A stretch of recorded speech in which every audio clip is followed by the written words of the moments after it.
Secretary of State and the Vice President, and it was a very good and productive call. It lasted more than 2 hours. There were various issues that were discussed. President Putin congratulated President Trump for solving the conflict in Israel and Gaza and bringing peace back to the Middle East. He also thanked the First Lady for her efforts to bring back children and save children in this brutal conflict.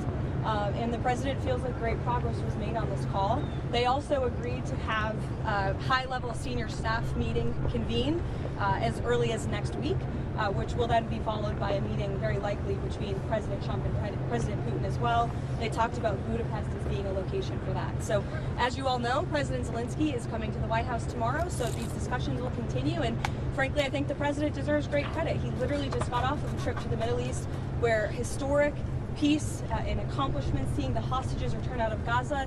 These are major foreign policy accomplishments that so many people around the world thought could never be achieved. And so I think the president deserves a great deal of credit for doing that, coming home, dealing with so many domestic issues, and then again hopping on yet another call with President Putin and hosting President Zelensky again at the White House tomorrow to try to move the ball forward in peace and end this conflict in Russia. Karoline. Thank you. After their meeting in Alaska, the president was optimistic that he could get Zelensky and Putin together in a room. Does he still believe that he can get the two leaders together sometime soon?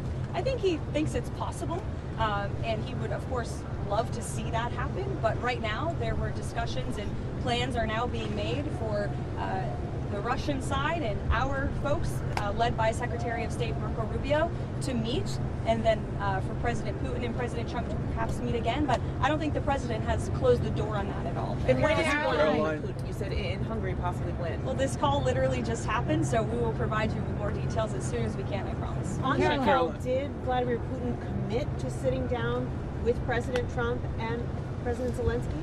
He committed to sitting down with President Trump, as President Trump's Truth Post put out for you. And what did he say what it would take for him to be willing to sit down with Zelensky finally as well?